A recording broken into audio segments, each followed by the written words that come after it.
the enemy bot laner's health, being able to take all those plays, being able to skip from that awkward phase. And if they're not ahead, once again you're playing without an actual AD carry, because Caitlyn in a team fight is a really weird thing to see. She can hit like a truck if she's ahead, or if she gets multiple traps, but if not, you just tickle one target. Yeah, the team fight itself, not so great. Ooh, we've already got some invade action, maybe level 1, so I'll just shut up. Where does the slow come from? Calder and Rafita going to make their way into the tri-brush, and Zymilek will just walk out. I would have expected that they would have sent Sayaz into the brush just so that you can get the slow or try to force a flash with the tether. Yeah, it was pretty weird how they approached it. Calder even just walked in and then walked immediately back, so he saw the Caitlyn for just half a second and then he realized, oh wow, we can actually... And it was too late already, so... Not a great start off for Koi on this engage, but we can already see, yeah, this is gonna be just a poke-heavy bot lane. Both sides of the bot lane are just gonna farm up that DPM stat, double comet for Koi as well. This is gonna be pretty much all early game, all fight.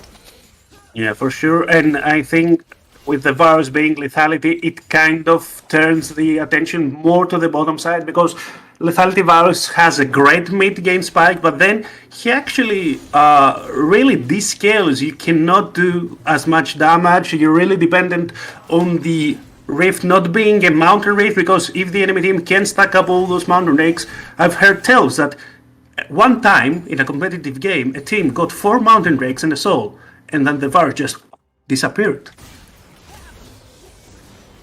The greatest Houdini act of all time. Good light binding though comes through. The trap is dropped down. Rafita is in a very tricky spot, and Duel will claim first blood for UCAM. Ouch.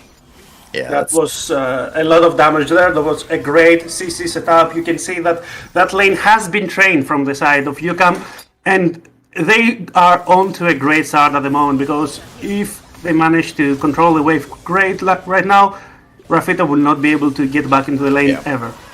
Yeah, and if people are still wondering, like, why do you play Caitlyn Lux? Exactly because of that.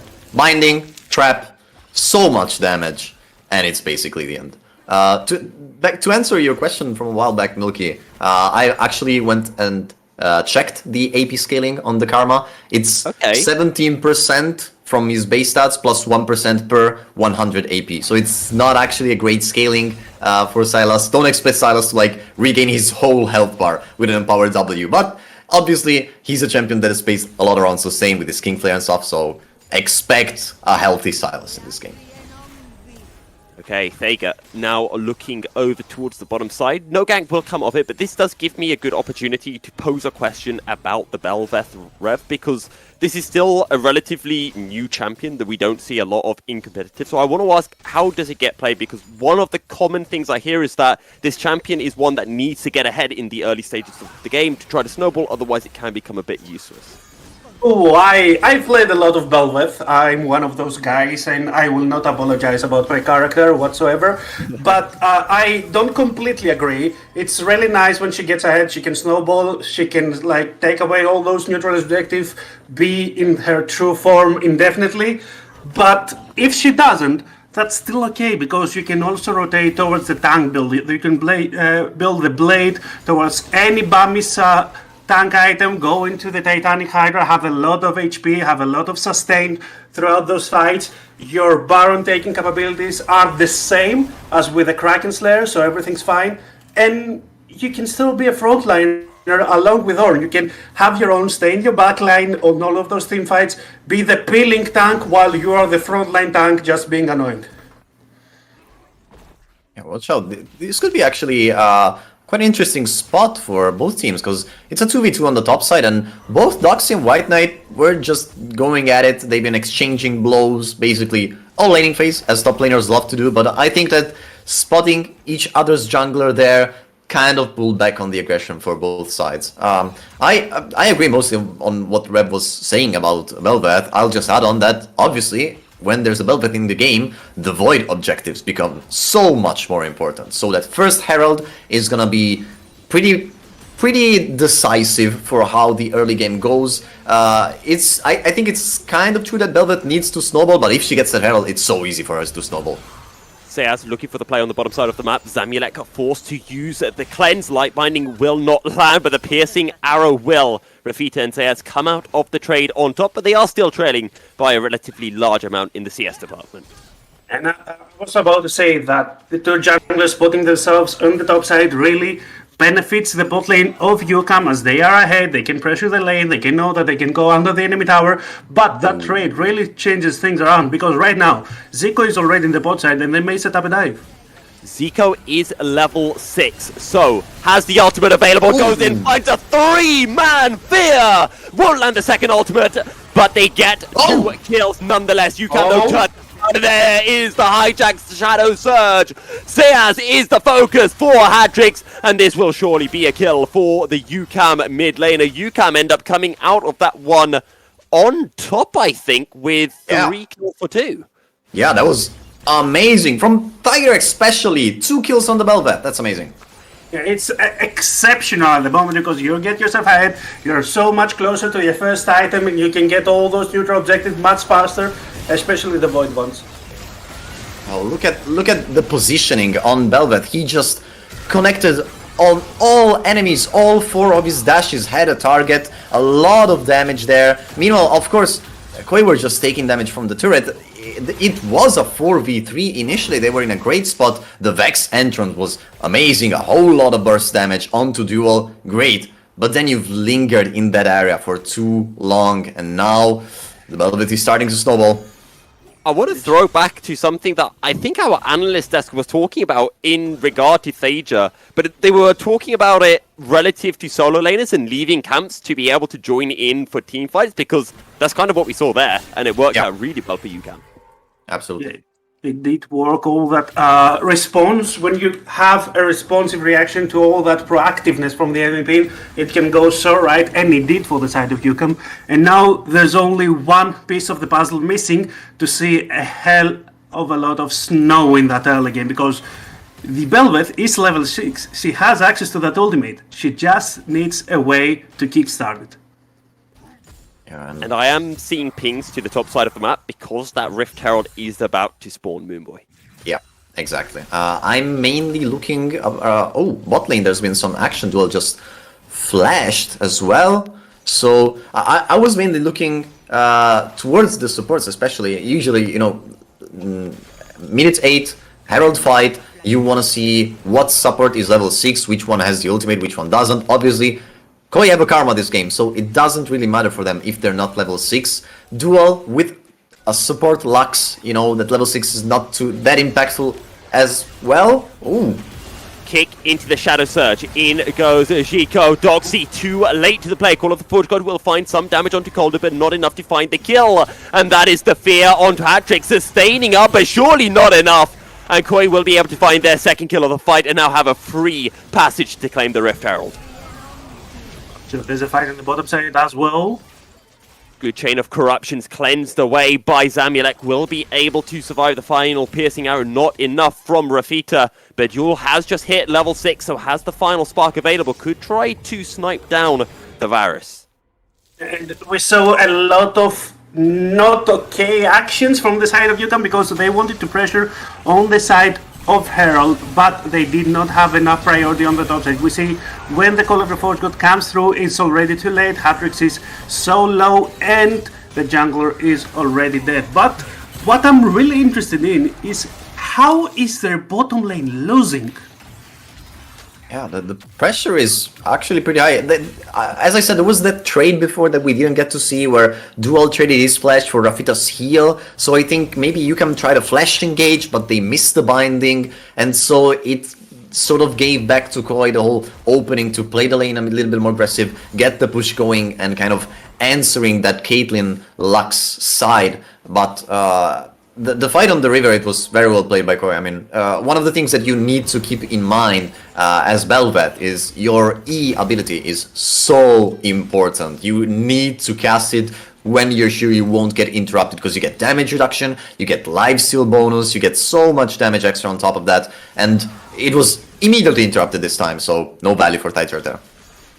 And with that top lane fight, big credit as well to White Knight to be able to get to the play before Absolutely. Doxy. Because if I'm not mistaken, I think White Knight was actually struggling a little bit into the matchup earlier, Rev. He was. I think it's called the Doxy Orn effect because he gets all the Orn picks in all those weak side matches and somehow gets close to or gets some solo kills. I really don't know how he does that, but he really does. And now the focus is turned onto the bot side from the top side as the Drake is still there. Belveth really prefers the Herald, but the Drake is still an okay spike for her to take. She takes their true form, not her, as I like to call it, true form, which lasts 3 minutes and is a lot stronger, but it's still an advantage for you. You get more attack speed, you get all those extra dashes with that attack speed, but it's gonna be taken away from her, as Coldon says, are already there. Yeah, and I wanted to add it on top of that. It's 11 minutes, and this is the first Drake. This is very different from last game, where we saw basically all those Drake rushes, Soul Point, and 19 minutes, and then accelerated the pace of the game so much. This means that obviously, so far, none of the teams has got such an advantage they would want to be rolling, but this game is going to be innately slower than the last one. And again, if I'm looking at both of these teams, I'm looking at UCAM for their scaling. I'm looking at that Ornn, that Sylas, even that Caitlyn once she gets to the 3rd, 4th item, and so on. Deja is hovering around this bottom side, which means that it is more difficult for Koi to dive onto what is a rather low Zamulek Caitlyn. Light Binding almost lands on it to the Varus, but does not. Rift Herald drop down will give some nice tower plates over to the Koi bottom lane.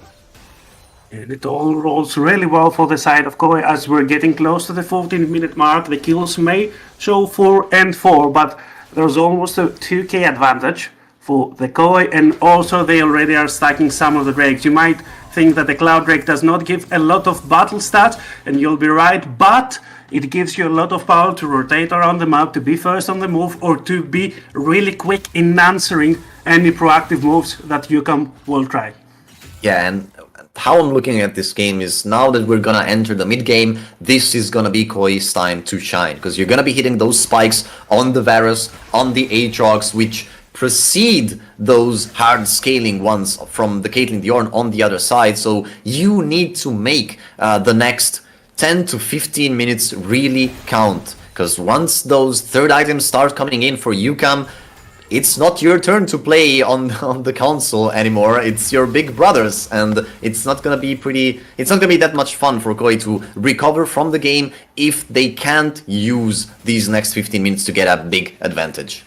And that poses a question of what will UCAM choose to do? Will they choose to just chill, stay behind, it's okay, we're scaling, we can still get back in the game? Will they try to cross map and get back some gold for themselves? Or will they try to fight for every single objective? Because so far, that's what they've been doing, and it's not going well for them in this game. Yeah, Deja is baiting almost. Chains of Corruptions do not land. Deja and Duel will be able to survive, and Flash, in the case of Zamulek, out of the piercing arrow. So Koi have this advantage. They have this period of time where they are going to be a lot stronger than UCAM. It's similar to what we saw in Game 1, where Koi drafted this team comp that is so much stronger in the mid stages of the game, as a Shadow Surge from Zika will not find any targets from UCAM. Yeah, the good thing is, of course, this time they're actually at an advantage, so they could be trying to use that to snowball and get even more ahead.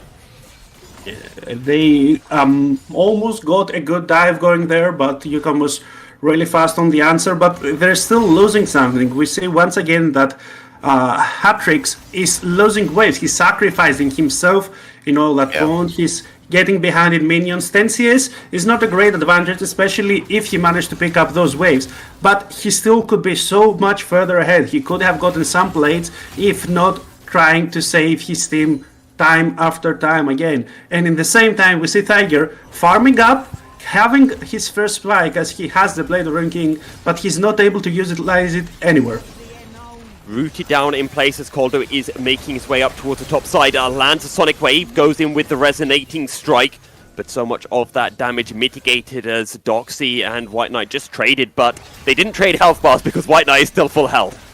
Yeah, very well played by Koi here. This action gives them priority on that second Herald, so again, another Void objective taken away from Velvet. You actually even got her flash. So Koi is focusing on the objectives, and I think that's what they need to do from now on. Because you were saying before, Rev, what will UCAM... Oh!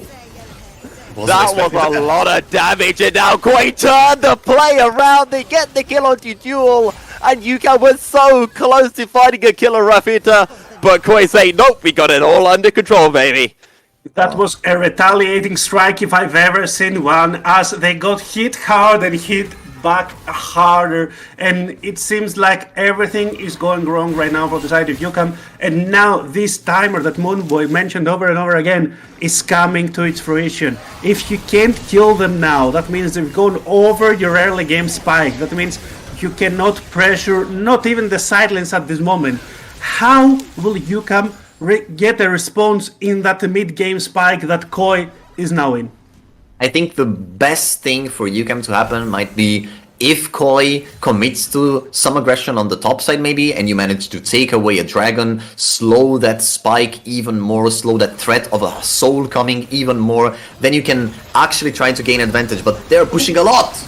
Oh, they find the knockup, and this time Rafita will die. No sums available for the Varus, and an easy picking for UCAM.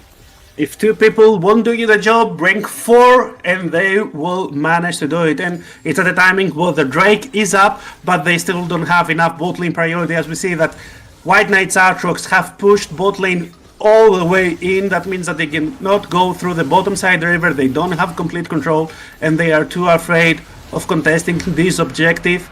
That means one more Drake goes in the bottom of the pocket of Koi, and they are still spiking.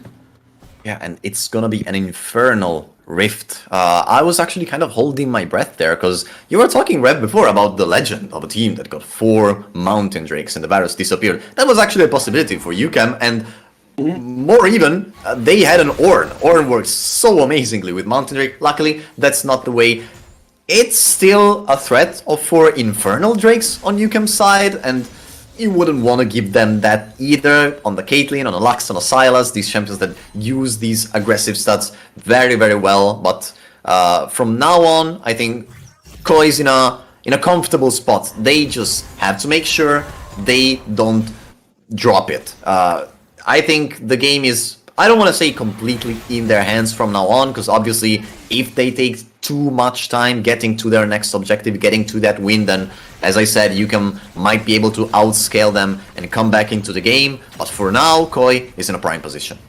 Yeah, I would argue it's not completely in their hands as well, because they lack tools of forcing their power onto the enemy. They cannot initiate a teamfight really easily. The Chains of Corruptions are their main tool at the moment, but they are so slow, especially for pro play. It has been there for approximately half a year now, and you cannot really depend on that. You need to depend on getting a good position, flanking the enemy, or maybe even sieging, because right now they have a lot of tools to siege.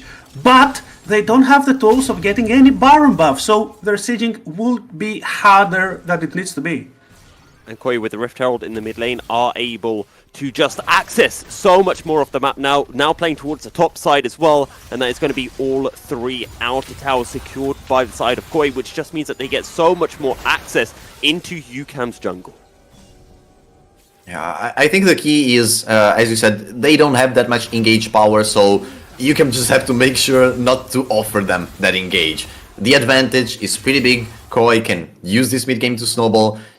You were asking earlier, what should UCAM do to, fight the enemy scaling, the enemy power spike, how to kind of interject with the enemy objectives. I say you just give away whatever you need, whatever you can give away, while keeping as much farm as you can, while scaling as much as you can, because if you can keep at it, the enemy is not in a prime position to put you in a bad spot, to force you to fight, and if you take some bad fights now, you just risk giving Koi exactly what they want. Yeah, and sieging gets progressively more and more harder as you take more and more towers, because you need to go deeper into the enemy territory, you need to lay more and more vision, you need to have more and more people, and while Koi's composition has great siege potential, can they actually face check at all those times? Can they get more and more vision control in the enemy jungle? Can they play the map quickly yet effectively to take all those turrets and isolate UCAM into their base before UCAM's composition spikes? That's a great question. That's a great question. I think Koi just needs to be precise on the objectives, and again take away what they can, what they can, but don't overextend themselves. Both of these teams are on such a fine knife's edge right now. So let's take that moment to kind of just check in with some of the itemizations or some of the items being picked up, and I'm looking towards this Caitlyn because Caitlyn is that champion that has that significant power drop. So my question to you, Rev, is how far away is Zamulex from being at a point where she's going to be as strong as this Varus? I think she's gonna be as strong as the Varus at 3.5 item spike, because she really needed to go to that. Actually, I'm not sure if she needed, but she chose to go towards that LDR option, so that's a lot of money for not a lot of AD. The armor penetration is really good, but you're only looking towards the enemy top side of the map to actually effectively use that armor penetration. So you're not answering blow for blow on the Varus himself, and you're gonna need the Infinity Edge and maybe even the Rapid Fire Cannon in order to be able to match blow for blow the Varus. Yeah, I think usually those 4 items will be right. One thing to note here is that Rafita isn't actually getting that much of his team's gold. He has 0 kills, he doesn't have that much of a farm, so usually the advantage for Varus is he would hit 3 items before the Caitlyn, so Caitlyn would actually need to get to 4. But it doesn't seem to be the case this game. Zico teleporting in to the mid lane. All members of Koi and UCAM are on the bottom side of the map looking to contest over this Infernal Drake. For Koi, it would take them to Infernal Soul Point, and they're the ones who have the vision control.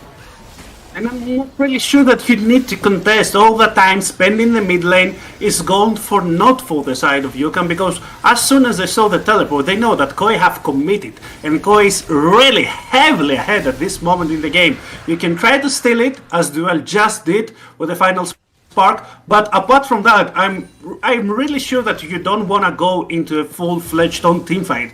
So all the time that you spend just looking through the wall at the enemy team comp, you could just use to push the lanes, and you can lose a lot of tempo in this motion.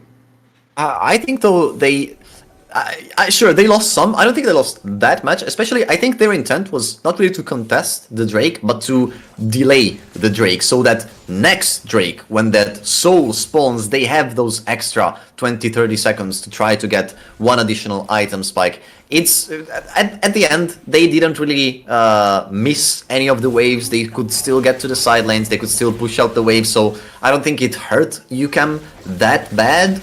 But that being said, Koi is now still at soul point, so as it was for Koi in the last game, the next Drake is gonna be important, very much. Shadow Surge lands, and in goes Zico. He goes golden to buy time for the rest of the team. So much focus onto the Vex, and it's a shutdown for Hadrix. Call of the Forge God won't land onto Goldo. Ciaz flashing away. But Hadrix will find the karma, picks up the kill. Rafita forced to flash over the wall. Jesus, Corruption so nearly landing.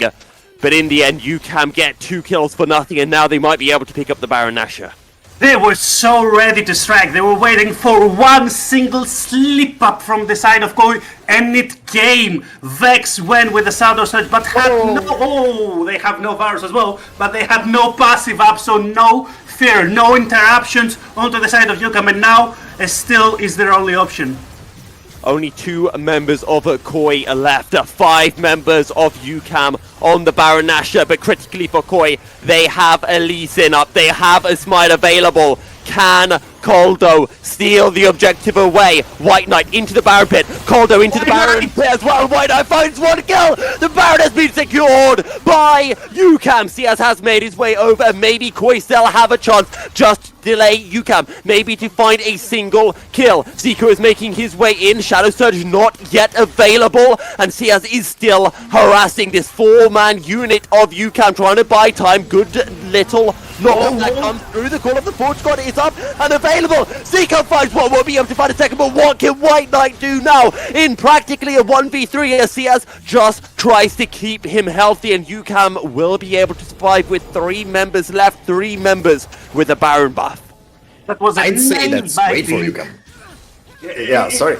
It was a nail-biting fight of inches as neither team wanted to give anyone away. It's indeed great for UCAM as they get away with, I think, 5 kills, 3 Baron buffs, and they have time to shoot. And if we look at the goal advantage, it's shrunk significantly from the side of Koi. Now, they have some levels of their own, they have some ornaments, their spikes are getting closer and closer. Absolutely. It all came down to basically Hatrick saying, I don't think I want to lose this game. He just got a insane response to the Vex diving in. He got the picks in the jungle, a great chase from him, a great move across the darkness where Koi didn't really know where the Sylas might be perching up, and Rafita walked straight into his web, and finally we see the true form of Belveth. What was denied twice in the early game now comes with even a greater power-up, the Baron buff. And this is one of the little times I see a Vex actually utilizing that true form with the Baron buff. They're sending the Vex towards the side lane. She's getting multiple people up because she can spawn all that Remora. And when those multiple people go up to answer to the Belveth, then the rest of UCAM can actually seize the rest of the towers. Yep. And this goes back to what I think Moonboy was mentioning before about the fact that you can't overextend, and that's exactly what Koi did. They landed a Shadow Surge and they just got baited into making that play. They thought it just looked too good to be true, and it was too good to be true. UCAM turn the fight beautifully, and now, as you also mentioned, that goal lead, that goal deficit is practically negligible. You're talking about a couple of 100 gold at 27 minutes. And the Drake is up as well. UCAM have Baron. It's looking good for UCAM to be able to deny this soul for Koi.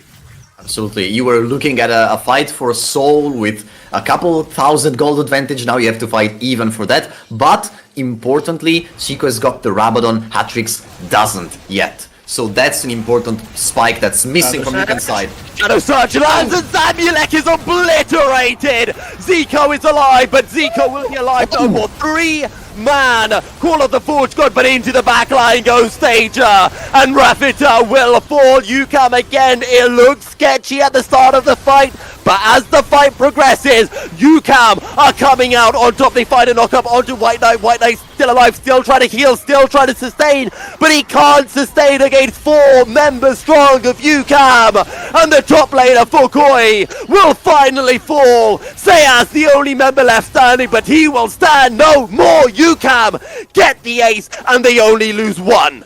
And who is Doxy for the blunt? He is the light for the hungry. It is a freshly baked piece of bread. And for the homeless, it is a good roof for you over a nice night. Because that turn on the call of the first god onto 3 people really sealed the deal for UCAM.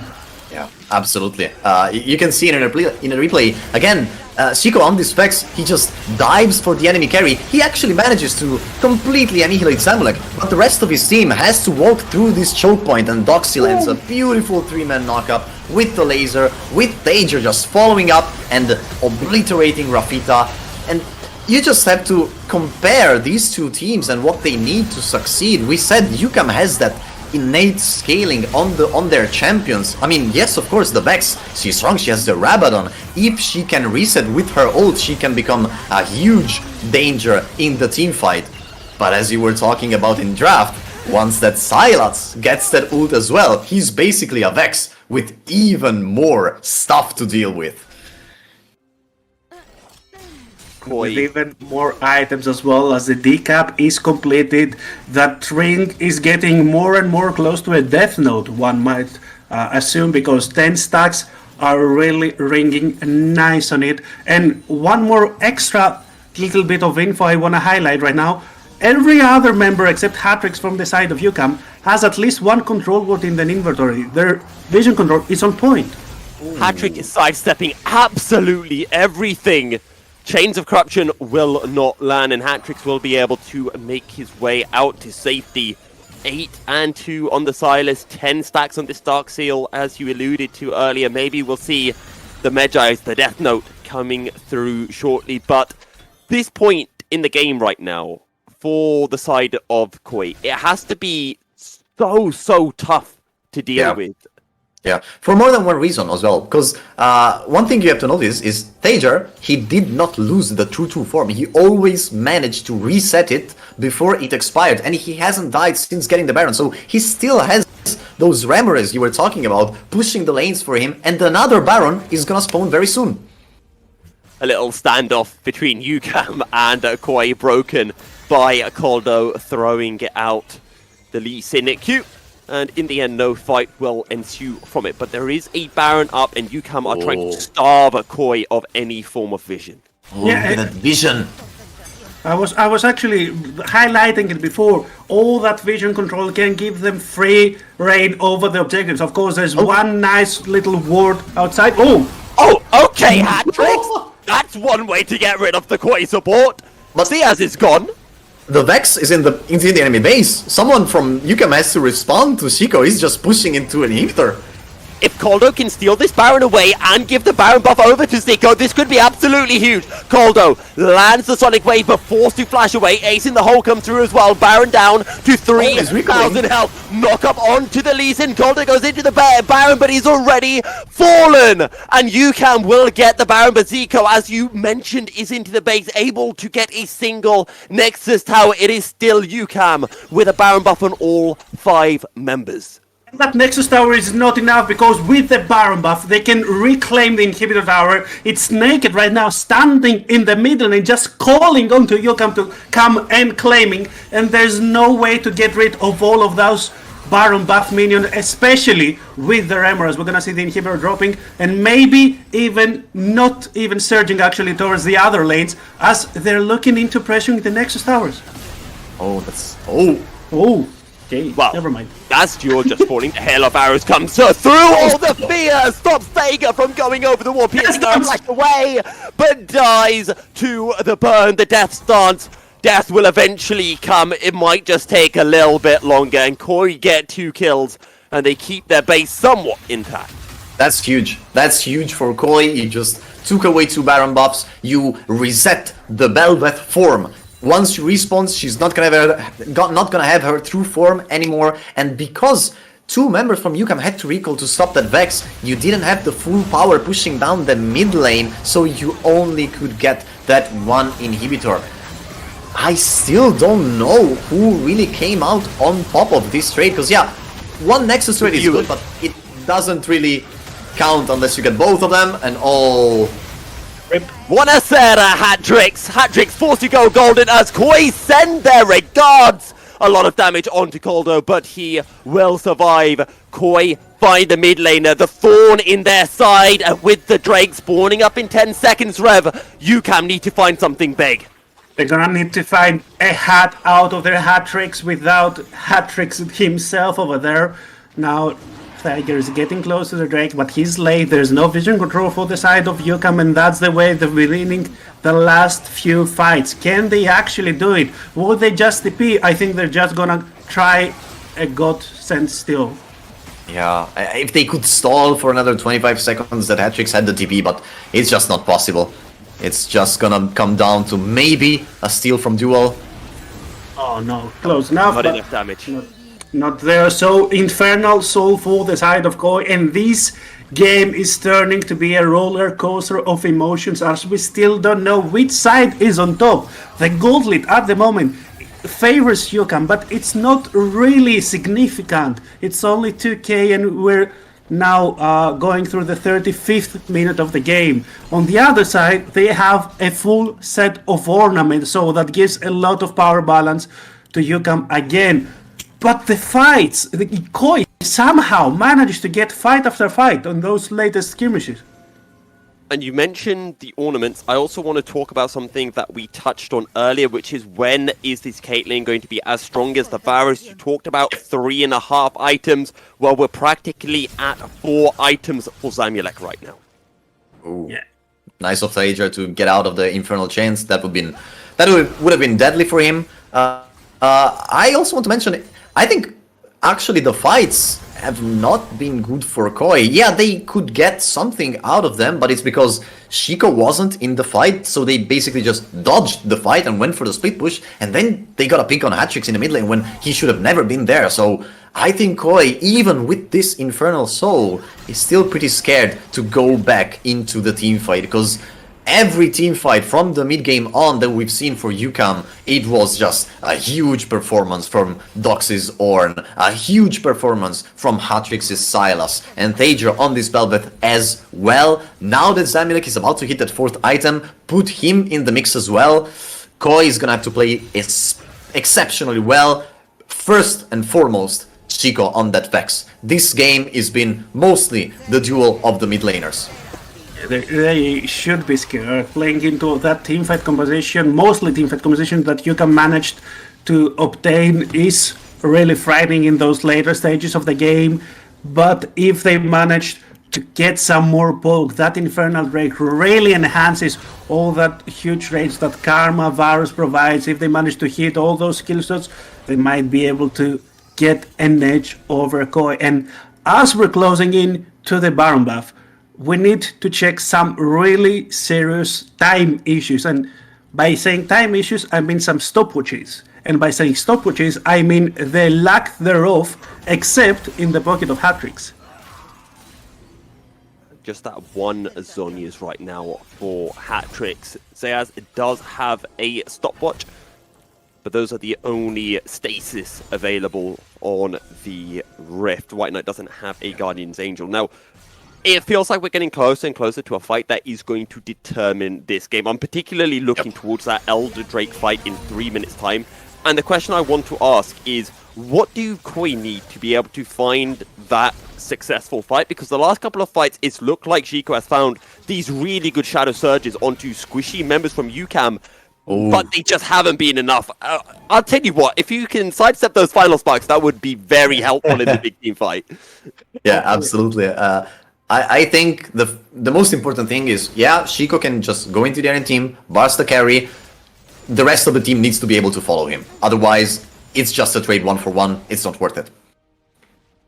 For sure, and they will need to find maybe a flank. They will need to have a bit more vision control in order to be able to scare UCAM away from that neutral objective. Because if UCAM is actually face checking into Koi, they're in a lot of trouble. Aatrox loves that, Lee Sin loves that, the Vex and the Varus also love that because they really set up all of their skill sets. But if they cannot, they're in a lot of trouble. They really will need to focus on their skill shots, and if those don't land, they're out of power. They will just not have the gas to run away with the fight.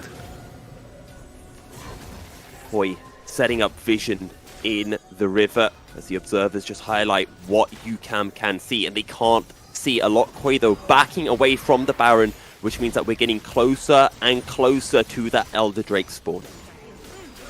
Those Infernal Soul procs are really helping. Thager's health bar has been chipped quite a bit before this fight. Koi just needs everything they can get from this Baron, Infernal power up, because as we said, the frontal 5v5 not easy for them. Nice arrow from Rafita there.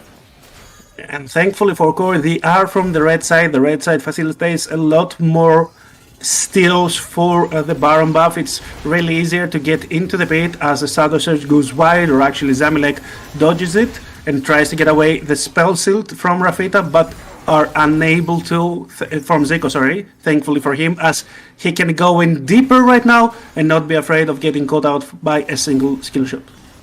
And UCAM now starting on the Baron. It is spotted out by Koi. There's a control!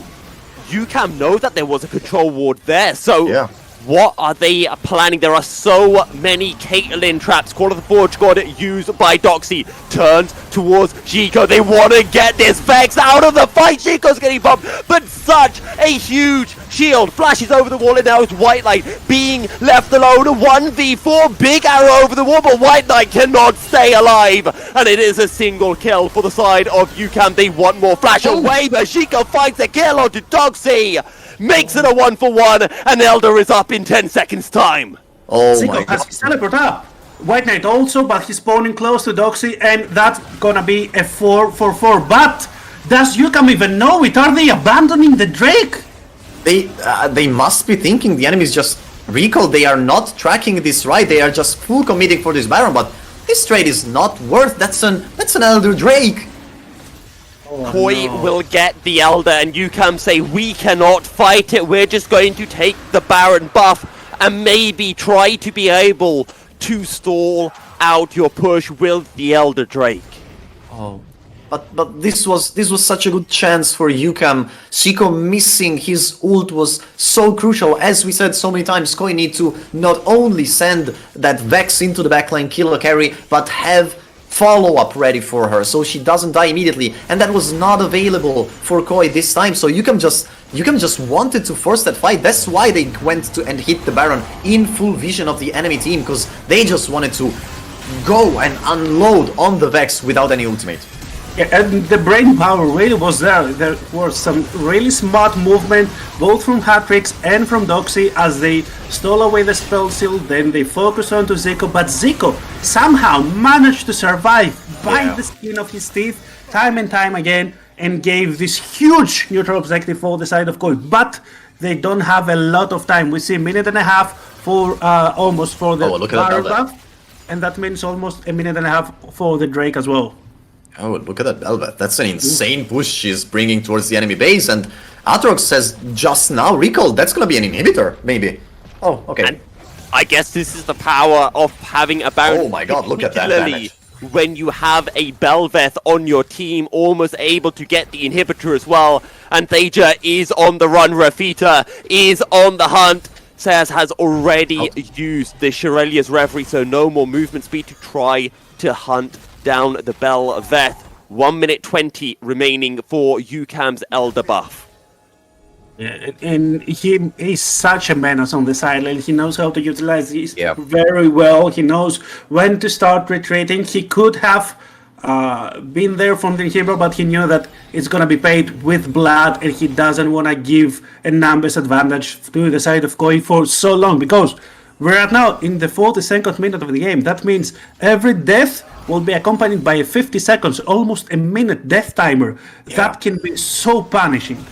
Absolutely, and I really like how UCAM are playing this part of the game. You conceded that Elder buff for that Baron, so you just push through the side lanes. You never allow Koi to use their Elder buff. That was a really smart adaptation on how to basically cancel out such a big buff, because Koi was never in a position where they could just force a fight, where they could just force a siege and use that power up, because otherwise Thaja would have just won the game in the enemy base. So really well done from him, really well done also from Doxy, who as soon as he saw the enemies respond to the Bel'Veth in the top lane, went bot lane, pushed up the wave as well, so UCAM didn't have to worry about that. Now the Baron is over, we're waiting another 3 minutes for those big objectives, but if we were talking about scaling, about getting into late game, oh, we're there, baby. Like the builds are basically full for all the champions. I wonder how many people have Gathering Storm. That's a great question. That's an excellent question, honestly, because right now the gold leads don't matter, the Drake leads don't matter. Both the Drakes and the Baron are synchronized, and every mistake is very, very costly. Now, every right click, every ability touch from every single of those 10 players will mean so much more. And as the true form of the Bel'Veth has expired, maybe Koi needs to find their time and strike right now before they find another way to renew their subscription. Well, I remember saying beforehand that this is a caster bar, and one of you asked, well, what can I get from this caster bar? How about a 2 Elder 50-minute game? That sounds like it could be very entertaining. 19 kills to 12, 44 minutes into this game right now. That's a lot of side steps on the final spark. The teleports come through from the side of Koi. And that's exactly what UCAM want. That's 2 teleports down from the side of Koi, which means that Doxy and Hatrix can really put pressure. Yeah. On the other hand, Zamlek also flashed, so that's a really double-edged sword. Yeah, that's true, but Zamilek has the Guardian Angel, so he's gonna have that get-out-of-jail-free card in the next team fight. Meanwhile, if you can play their cards how they're supposed to, they might not even need a team fight. The pressure on the sides of the map is theirs if they choose to play through it. And they really have now the trigger finger. They have a double teleport, but they don't want to split their comp. They want to be there all one for all. They want to go for the team fight. They have the call of the Force God. Oh, Shadow Surge lands. Does Koi go in? Yes, Zico will. Doxy forced away out of the fight. Like a solo, and the Guardian Angel has already been used. Doxy flashing forward. Goldo has fallen. So has Zico. Are UCAM gonna win this fight? Atrix flashes forward, finds one kill. Sayas is forced out of the fight. It's 2 on White Knight, and White Knight will not be the knight in shining armor for the side of Koi. A triple kill for Hat-Trick, and an ace for UCAM. you can stop biting your nails as we now see who will win this excellent game from both of those teams. Are they fought blow for blow, but now after 46 minutes, UCAM has found a backdoor into the enemy base and will get away with that win. That also means this series point for them. Wow. Wow. What a team fight. What an ending to an amazing game. That Guardian Angel and Zamilek so critical in the last fight, being able